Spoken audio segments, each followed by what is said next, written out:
Production controller mister Ranjith Karunakaran,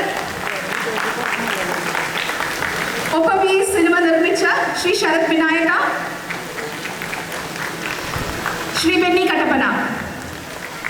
ബെന്നിച്ചേട്ടാ, ഞാൻ കണ്ടു, പോരെ പോരെ.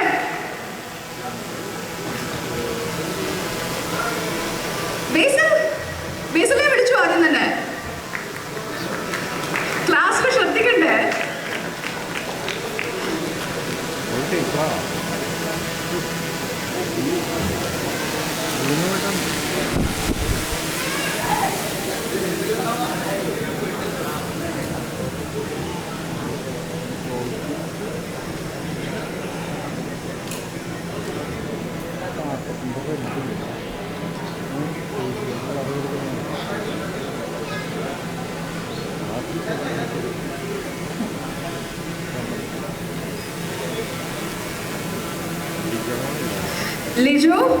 ലിജോയെ കൂടി വേദിയിലേക്ക് സ്വാഗതം ചെയ്യുന്നു, പ്ലീസ്. സജിൻ ഗോപു, ലിജോ മോൾ സിനിമയുടെ അവിഭാജ്യ ഘടകങ്ങളാണ് നിങ്ങളൊക്കെ.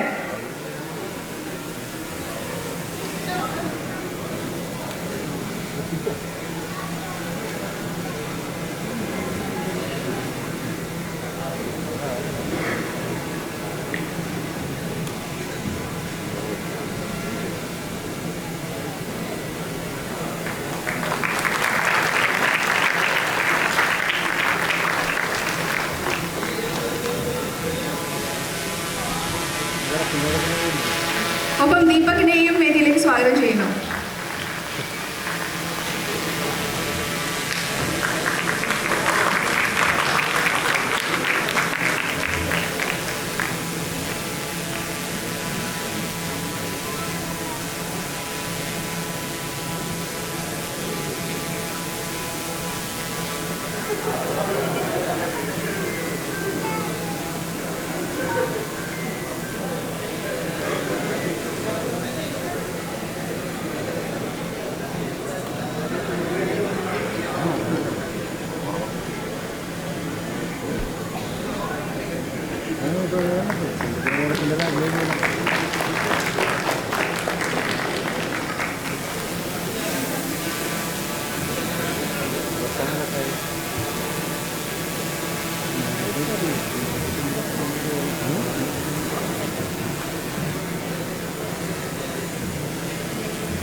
Justin Matthew, please come on to the stage.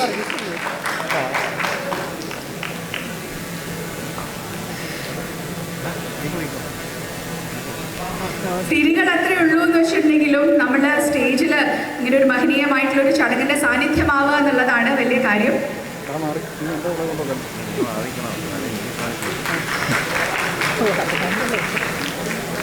Thank you so much. Thank you so much. അത് ടോട്ടലി ഇമോഷൻ ബേസ്ഡ് ആണ്. അപ്പോൾ അദ്ദേഹത്തെ അറിയുന്നവർക്ക് എല്ലാവർക്കും അറിയാം, ഈ പൊന്മാൻ എന്ന് പറഞ്ഞ സിനിമ ഇപ്പോൾ നമ്മൾ കണ്ട ഒരു വേർഷനിലേക്ക് അല്ലെങ്കിൽ ഇന്നത്തെ ഒരു ദിവസത്തിലേക്ക് എത്തിപ്പെടാൻ എടുത്ത ബുദ്ധിമുട്ടുകളെക്കുറിച്ച്. ഇത് നമുക്കെല്ലാവരേക്കാൾ അറിയുന്നതിനേക്കാൾ മുൻപ് ഈ സിനിമയുടെ മൂലകഥ 4 ചെറുപ്പക്കാർ എന്ന നോവൽ, വളരെ പ്രസിദ്ധി ആർജിച്ച നോവലാണ്. ആ നോവൽ എഴുതിയ ശ്രീ GR ഇന്ദുഗോപനെ, അദ്ദേഹത്തെ ഞാൻ വേദിയിലേക്ക് സ്വാഗതം ചെയ്യാണ്. കാരണം ഇവർ രണ്ടുപേരും ഒരുമിച്ചാണ് ഈ ഒരു ജേർണിയിൽ തുടക്കം തൊട്ടേ ഉള്ളത്. അതോടൊപ്പം തന്നെ ശ്രീ GR ഇന്ദുഗോപൻ, അദ്ദേഹത്തെ ഞാൻ വേദിയിലേക്ക് സ്വാഗതം ചെയ്യുന്നു.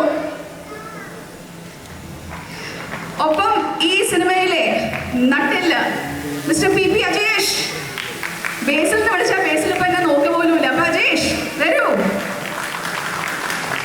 സിനിമയെ കുറിച്ച് സംസാരിക്കാനാണ് ഞാൻ ഇതോ ചേട്ടനെ വിളിച്ചത്. പക്ഷെ അതിനേക്കാൾ മുന്നേ ഇതോ ചേട്ടന് കൺഗ്രാറ്റുലേഷൻസ്. കേരള സാഹിത്യ അക്കാദമി അവാർഡ് മികച്ച നോവൽ കാറ്റഗറിയിൽ ആനോ എന്ന നോവലിലാണ് അദ്ദേഹത്തിന് സമ്മാനം ലഭിച്ചത്. കൺഗ്രാറ്റുലേഷൻസ്. അതിനായി ഉപഹാരം നൽകാനായാണ് ഞാൻ ബേസിലിനെ വിളിച്ചത്. അതെ,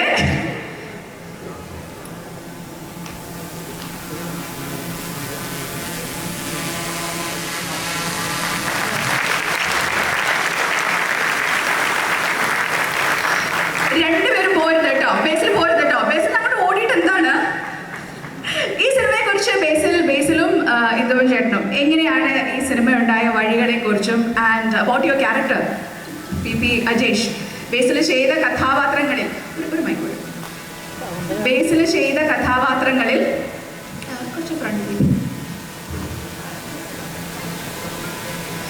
ചെയ്ത കഥാപാത്രങ്ങളിൽ നമുക്ക് എല്ലാവർക്കും അറിയാം ഏറ്റവും കൂടുതൽ ആളുകൾക്ക് പറഞ്ഞത് ബേസിലിന്റെ അടുത്ത് നിന്ന് ഇങ്ങനെ ഒരു മുഖവും കൂടി ബേസിലുണ്ട് ആക്ടിങ് സൈഡിൽ എന്ന് ആളുകൾക്ക് മനസ്സിലാക്കി തന്നൊരു കഥാപാത്രം കൂടിയാണ് PP അജേഷ്. അത് എഴുതിയ ആളാണ് GR ഇന്ദുഗോപൻ. രണ്ടുപേർക്കും ഈ സിനിമയുടെ ഒരു നാൾ വഴികളെ കുറിച്ച് ഒക്കെ ഒന്ന് പറയൂ, ഞങ്ങൾ കേൾക്കട്ടെ. ഇതിൻ്റെ നാലുവഴിയൊന്നുമില്ല.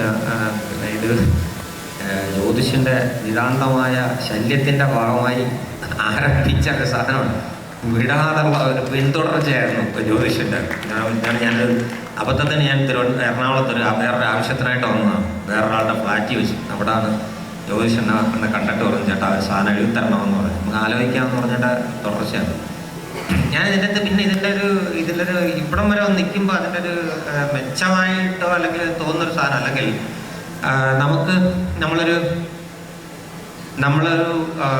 നമ്മൾ ഇങ്ങനെ ത്രെഡ് ഡെവലപ്പ് ചെയ്യുന്ന അല്ലെങ്കിൽ ഒരു റൈറ്റർ എന്നുള്ള രീതിയിൽ ഞാൻ സിനിമയെ അവലംബിച്ച് നിൽക്കുന്ന റൈറ്ററല്ല, ഞാൻ സാഹിത്യത്തിൻ്റെ നിൽക്കുന്ന ഒരു റൈറ്ററാണ്. അപ്പം അവിടുന്ന് വരുമ്പോൾ ഇപ്പം ഞാൻ ആലോചിക്കുന്ന ഒരു സാധനം വെച്ചാൽ എങ്ങനെയാണ് ഒരു ത്രെഡ് ഇങ്ങനെ എല്ലാവർക്കും അപ്പീസിങ്ങായി മാറിയത് എന്ന് ചോദിക്കുന്നൊരു സാധനം തന്നെ. അപ്പം കുഞ്ഞിട്ട് ഞങ്ങൾ സംസാരിച്ചപ്പോഴും പറഞ്ഞായിരുന്നു അതിൻ്റെ ഒരു വൈബ്രൻസിയെക്കുറിച്ച് ഇങ്ങനെ പറഞ്ഞാണ്. അത് നമുക്കറിയത്തില്ല ഇപ്പം ഇവിടെ നിൽക്കുമ്പോഴും. എന്ന് വെച്ചാൽ എനിക്ക് തോന്നുന്നത് ഈ ആക്ടേഴ്സ് വന്ന് അവതരിപ്പിക്കുന്നു ഈ ത്രെഡിനെ ഡെവലപ്പ് ചെയ്ത ഒരു സാധനം. പക്ഷേ ആക്ടേഴ്സ് അവർ പോലും അറിയാതെ പെർഫോമേഴ്സായിട്ട് മാറുന്ന ഒരു കഥാപ്രതലത്തിലേക്ക് ഈ കഥാതന്തു സ്വയം സഞ്ചരിക്കുന്ന ഒരു സംഗതി. അതിനകത്ത് ഈ റൈറ്റർക്കൊക്കെ ലിമിറ്റഡ് ആയിട്ടുള്ളൊരു സ്പേസേ ഉള്ളൂ. അതിൻ്റെ അപ്പുറത്തേക്കുള്ളൊരു സംഗതിയാണ്.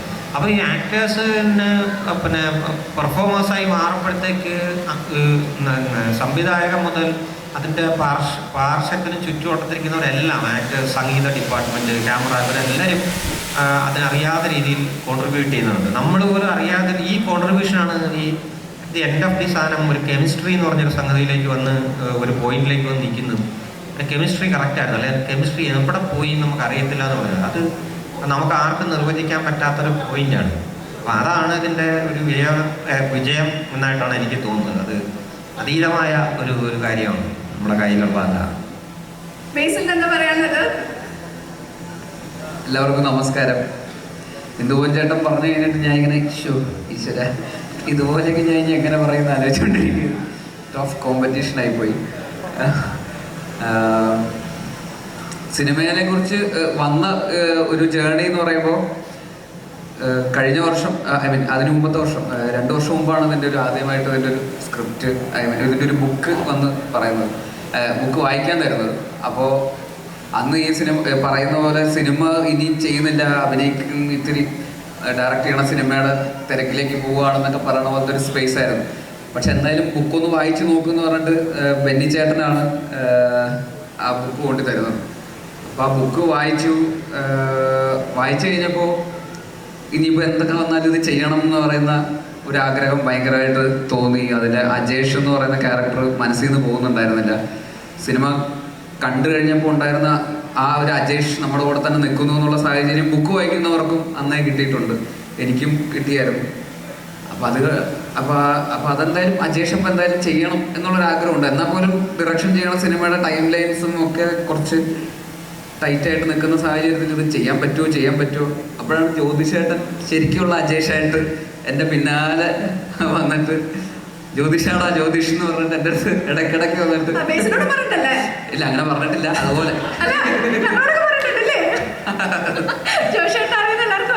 ആ ഒരു ലൈൻ. അപ്പോൾ അങ്ങനത്തെ ഒരു സാഹചര്യത്തിൽ പിന്നെ ഇതിൻ്റെ വേറെ ഇതിലെ ഈ കാതൽ എന്നൊക്കെ പറഞ്ഞ സിനിമയുടെ റൈറ്റർ പോൾസൺ, പിന്നെ അനിരുദ്ധൻ, മിന്നൽ മുരളിയുടെയൊക്കെ കോ റൈറ്റർ, ഇവരും ആ സമയത്ത് എൻ്റെ കൂടെ ഞാൻ ഡയറക്റ്റ് ചെയ്യണ സിനിമയുടെ എഴുത്തിൽ ഉള്ള സമയമായിരുന്നു.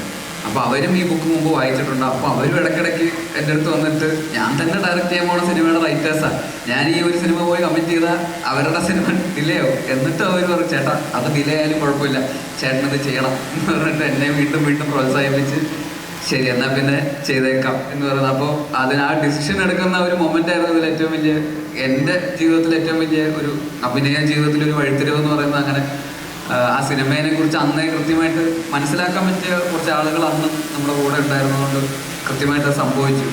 പിന്നീട് ജസ്റ്റിൻ മാത്യു, മിന്നൽ മുരളിയുടെ തന്നെ കോ-റൈറ്റർ ജസ്റ്റിൻ ഈ സിനിമയുടെ ഭാഗമായി. അപ്പോൾ ജസ്റ്റിനും ഗോവിന്ദനും കൂടെ ഇതിൻ്റെ ഒരു എഴുത്ത് ആ സൈഡിൽ കൂടെ പോയി.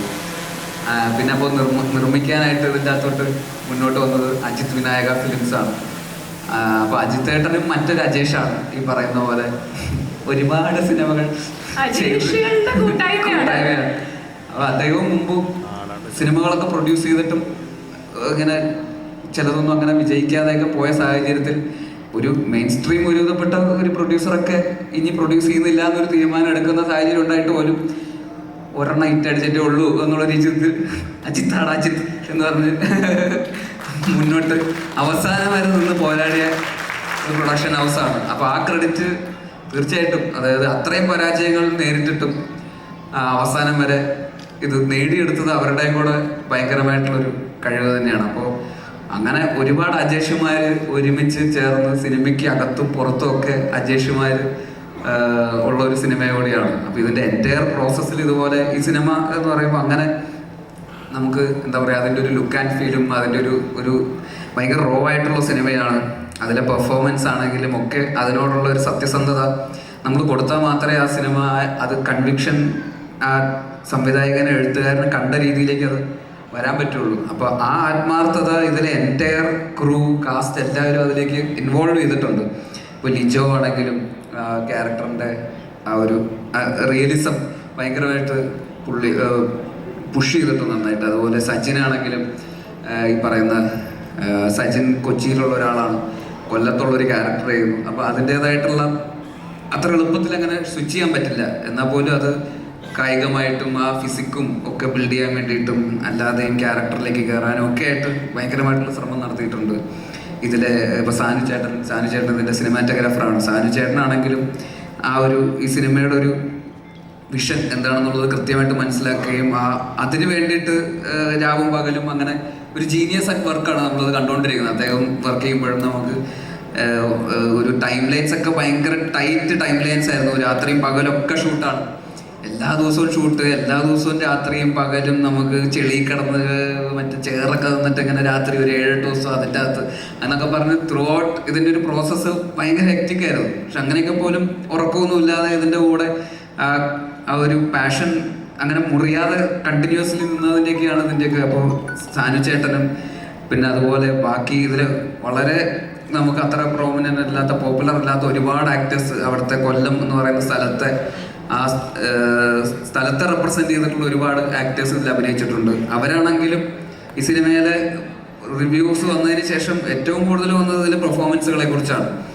ഒരു ആക്ടറിന്റെ പെർഫോമൻസ് പോലും അപ്രീഷിയേറ്റ് ചെയ്യാതെ പോയിട്ടില്ല. എല്ലാവർക്കും അവർക്ക് കിട്ടേണ്ട റെക്കഗ്നീഷൻ ഒരു രീതിയിൽ അല്ലെങ്കിൽ വേറൊരു രീതിയിൽ ഈ സിനിമയിൽ നിന്ന് കിട്ടിയിട്ടുണ്ട്. ഓരോ കുഞ്ഞു റോളുകൾ ചെയ്ത ആളുകൾക്ക് പോലും പല രീതിയിലുള്ള അപ്രീസിയേഷൻസ് കിട്ടിയിട്ടുണ്ട്. അത് എല്ലാവരുടെയും പേരോ ക്യാരക്ടേഴ്സോ എടുത്ത് പറയാൻ പറ്റില്ലെങ്കിൽ പോലും അവരെല്ലാവരും അത്ര ജെന്യുവിനായിട്ട് ഈ സിനിമയുടെ ഒരു സത്യസന്ധതയ്ക്കൊപ്പം കൂടെ നിന്നതും ഈ ഹെക്റ്റിക് ആയിട്ടുള്ള ഷെഡ്യൂളുകൾക്കൊക്കെ കൂടെ നിന്നതും ഒക്കെ തന്നെയാണ് ഈ സിനിമയുടെ ഒരു വേറൊരു സൈഡ്. പിന്നെ പ്രൊഡക്ഷനിലെ രഞ്ജിത്തും ഈ പറയുന്ന പോലെ ഭയങ്കര ആത്മാർത്ഥമായിട്ട് ഇതിൻ്റെ കൂടെ ആരോമൽ ഒക്കെ ആ പ്രൊഡക്ഷൻ ടീമും ഭയങ്കര കൂടെ ജ്യോതിഷേട്ടൻ്റെ കൂടെ ഇങ്ങനെ ആത്മാർത്ഥമായിട്ട് നിൽക്കുന്നു. ആനന്ദിൻ്റെ കാസ്റ്റിൻ്റെ കാര്യം പറഞ്ഞപ്പോൾ ബ്രൂണോ ഒരു കൾട്ട് ക്യാരക്ടറായിട്ട് പിന്നീട് മാറിയതാണ്.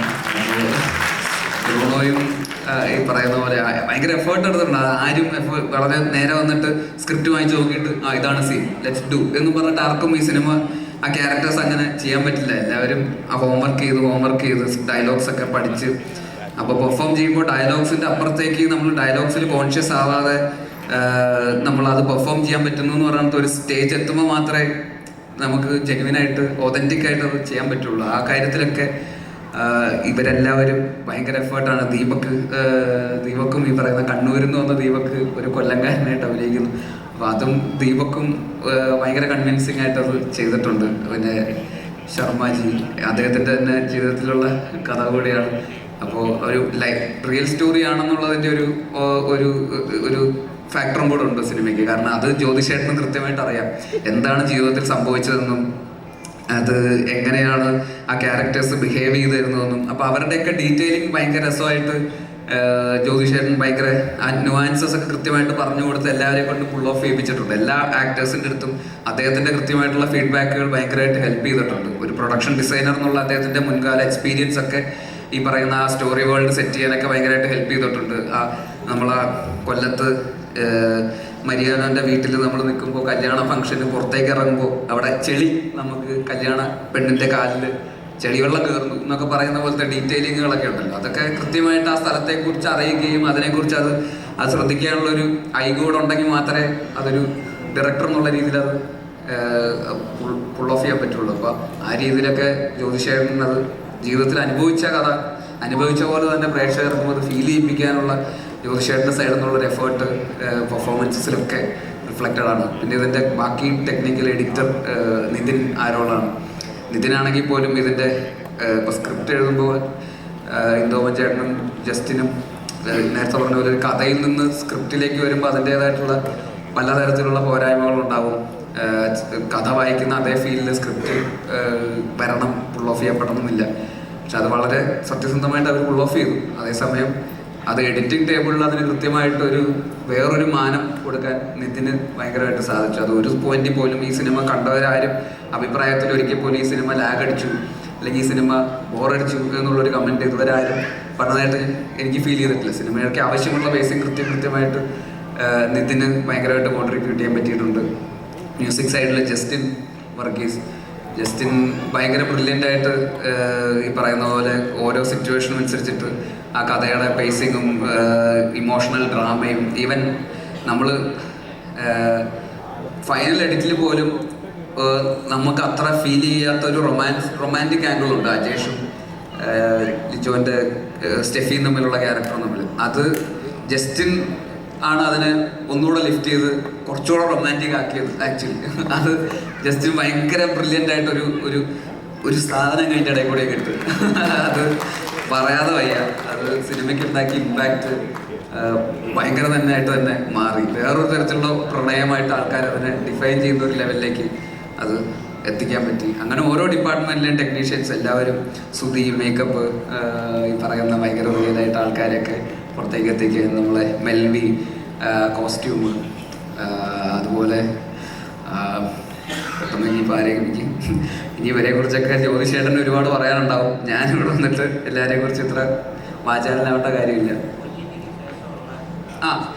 അതും കൂടെ അപ്പോൾ നമ്മൾ ഈ സിനിമ തിയേറ്ററിലേക്ക് എത്തിക്കുമ്പോൾ ഇന്നത്തെ കാലഘട്ടത്തിൽ ഈ ഒരു ഡ്രാമ തിയേറ്ററിൽ വരുമ്പോൾ ആൾക്കാർ തിയേറ്ററിലേക്ക് ഇടിച്ചു കയറി വരാനുള്ളൊരു എക്സൈറ്റ്മെൻറ്റ് ചിലപ്പോൾ തോന്നണമെന്നില്ല. നമ്മൾ കുറച്ചുകൂടെ അതിലൊരു എക്സ് ഫാക്ടർ എന്തെങ്കിലും പുഷ് ചെയ്താൽ മാത്രമേ ചിലപ്പോൾ തിയേറ്ററിലേക്ക് ആൾക്കാർ ആ ഒരു കൺവേർഷൻ നടക്കുകയുള്ളൂ. അപ്പോൾ അതൊരു നമുക്കൊരു ഭയങ്കര വെല്ലുവിളിയായിരുന്നു ഈ സിനിമ. ഇതിൻ്റെ ഒരു ലുക്ക് ആൻഡ് ഫീലും ഭയങ്കര റസ്റ്റിക് ഫീലുള്ള ഒരു സിനിമ. ഇതെങ്ങനെ തിയേറ്ററിൽ ഇത് കൺവേർഷൻ നടക്കും? നല്ല സിനിമയാണെന്ന് നമുക്ക് എല്ലാവർക്കും അറിയാം. പക്ഷേ ഇത് തിയേറ്ററിൽ എത്രമാത്രം ഇത് വർക്ക് ചെയ്യും, എത്രമാത്രം ക്രൗഡ് പുള്ളിയാൻ പറ്റും എന്നുള്ളത് മേജർ കൺസേൺ ആയിരുന്നു. എന്നാൽ പോലും നമ്മൾ മാക്സിമം ഇതിനെ പ്രൊമോട്ട് ചെയ്യുകയും നമ്മുടേതായിട്ടുള്ള രീതിയിലൊക്കെ എല്ലാ പ്രൊമോഷനും എല്ലാ ആക്ടേഴ്സും ടെക്നീഷ്യൻസും ബാക്കി ഓൺലൈൻ മാർക്കറ്റിംഗ് ടീമും പ്രൊഡക്ഷനും ഒക്കെ എഫേർട്ട് എടുത്തിട്ടാണ് അതിൻ്റെ ഒരു ഇതെത്തിയത്. തിയേറ്ററിൽ ഒരു ഹിറ്റ് എന്ന് പറയുന്ന ഒരു സ്പേസിലേക്ക് പ്രൊഡ്യൂസർ ലാഭകരമായിട്ടുള്ള ഒരു സ്പേസിലേക്ക് നമുക്ക് എത്താൻ പറ്റിയെങ്കിലും ഇതിൻ്റെ ശരിക്കുള്ള റിസപ്ഷൻ ഇത് ഈ സിനിമ ഡിസേർവ് ചെയ്തുന്ന റിസപ്ഷൻ ആ സമയത്ത് നമുക്ക് ഇനി ഈ സിനിമ ആൾക്കാർ കാണാനുണ്ടല്ലോ, ഈ സിനിമ പറയുന്ന കുറേ കാര്യങ്ങളുണ്ട്, ഈ സിനിമ അങ്ങനെ കാണാതെ പോകേണ്ട സിനിമയല്ല. കാരണം അത് ഭയങ്കര ആത്മാർത്ഥമായിട്ട് ചെയ്തിട്ടുള്ള ഒരു സിനിമയാണ്, എഴുതപ്പെട്ടിട്ടുള്ള, ഡയറക്റ്റ് ചെയ്തപ്പെട്ടുള്ള, അഭിനയിച്ചിട്ടുള്ള സിനിമയാണ്. ഇത് കാണാതെ പോകരുതെന്നുള്ളൊരു ഭയങ്കര ആഗ്രഹം ഉണ്ടായിരുന്നു. അത് പക്ഷേ OTT ഇറങ്ങിയപ്പോൾ അതാണ് നല്ല സിനിമയും സത്യസന്ധമായിട്ടുള്ള ഒരു എഫേർട്ടും ഒരിക്കലും ആരും നോട്ടീസ് ചെയ്യാതെ പോകില്ല എന്നുള്ളതിൻ്റെ ഏറ്റവും വലിയ ഉദാഹരണം പൊന്മാൻ തന്നെയാണ്. ആ രീതിയിൽ പൊന്മാൻ തിയേറ്ററിൽ OTT ഇറങ്ങിയതിന് ശേഷം ഭയങ്കരമായിട്ട് ഷൈൻ ചെയ്തു. അതായത് ഈ പറയുന്ന റിവ്യൂസ് എല്ലാ സ്ഥലത്തു നിന്നും റിവ്യൂസ്, നമുക്ക് മലയാളത്തിൽ നിന്ന് മാത്രമല്ല ഇതിൻ്റെ റീലുകൾ, ആ ലോഡ്ജിലെ സീനൊക്കെ തമിഴിലും തെലുങ്കിലും ഒക്കെ ആ സീൻ ഡബ് ചെയ്തിട്ട് റീലുകളായിട്ടൊക്കെ തമിഴിലും തെലുങ്കിലൊക്കെ ആക്ടേഴ്സ് നമുക്ക് വാട്സാപ്പിൽ അയച്ചു തന്നു. അത് ഹാവ് യു സീൻ ദിസ് എന്നൊക്കെ ചോദിച്ചിട്ട് ഞാനത് എപ്പോഴേ കണ്ടു. പക്ഷെ കാണാതെ പോലെ, "Oh, really?" Oh, yeah, guys. അപ്പോൾ ഇത് ഭയങ്കര റിലേറ്റബിൾ ആണല്ലോ. അത് ഇവഞ്ച്വലി ഇത് ഒരു ഗോൾഡിന് റിലേറ്റ് ചെയ്തിട്ടുള്ള ഒരു സിനിമയാണെങ്കിൽ പോലും അജേഷിന്റെ ക്യാരക്ടർ, അജേഷിന്റെ ഫൈറ്റ്, അത് ഒരുപാട് പേർക്ക് റിലേറ്റ് ചെയ്യാൻ പറ്റുന്ന, ഒരു മെജോറിറ്റിക്ക് റിലേറ്റ് ചെയ്യാൻ പറ്റുന്ന, ഒരു മിഡിൽ ക്ലാസ് അല്ലെങ്കിൽ ലോവർ മിഡിൽ ക്ലാസ്സിൽ നിൽക്കുന്ന ജീവിക്കാൻ വേണ്ടി ഫൈറ്റ് ചെയ്യുന്ന ഒരുപാട് ചെറുപ്പക്കാരെ പ്രതിനിധാനം ചെയ്യുന്ന കറക്റ്റല്ലേ ഒരു ക്യാരക്ടറാണ്. അതന്നെ അങ്ങനെ പറഞ്ഞു ക്യാരക്ടർ എന്നുള്ള രീതിയിൽ അജേഷ് ഒരുപാട് പേർക്ക് ഭയങ്കര കൂടെ തന്നെ തിയേറ്ററിൽ നിന്ന് ഇറങ്ങിയപ്പോഴും അല്ലെങ്കിൽ OTT ഇത് കണ്ടു കഴിഞ്ഞപ്പോഴും അജേഷ് കൂടെ അങ്ങ് പോന്നു.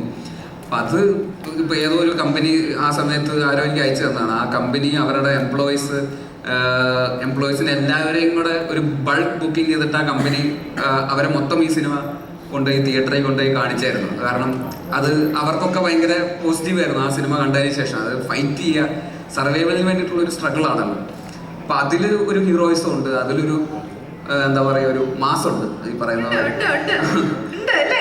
പല റിവ്യൂസിൽ അതൊക്കെ വായിച്ചായിരുന്നു. അത് ശരിക്കും മാസ് അജേഷിന്റെ ക്യാരക്ടറാണ്. അജേഷാണ് ഈ പറയുന്ന വലിയ മസിലോ ശരീരമോ ഒന്നും അല്ല, ഈ മനസ്സിലാണ് ശരിക്കുള്ള മാസ് എന്ന് പലരെയും തോന്നിപ്പിച്ച ഒരു കാര്യം കൂടെ. അപ്പോൾ OTT ഇറങ്ങിയതിന് ശേഷം ഈ സിനിമ ശരിക്കും ഡിസേർവ് ചെയ്ത ആൾക്കാരിലെത്തിയെന്ന് നല്ല ഒരുപാട് സന്തോഷം. ഇന്ന് അതിൻ്റെ ഭാഗം കൂടെ ആയിട്ടാണ് നമ്മളൊരു സക്സസ് സെലിബ്രേഷൻ എന്നുള്ളൊരു പോയിന്റിൽ ഇവിടെ വന്നിങ്ങനെ ഒരു ജേർണി ശരിക്കും അതിൻ്റെ ഒരു ഫുൾ സർക്കിൾ കംപ്ലീറ്റ് ചെയ്യുന്ന ഒരു ദിവസം എന്നുള്ള രീതിയിൽ ഒരുപാട് അഭിമാനിക്കുന്നു. എല്ലാവർക്കും ഇതിൻ്റെ കൂടെ സഞ്ചരിച്ച് ഇവിടം വരെ എത്തിച്ച എല്ലാവരോടുള്ള നന്ദിയും അറിയിച്ചു കൊടുക്കുന്നു. Thank you so much, Basil.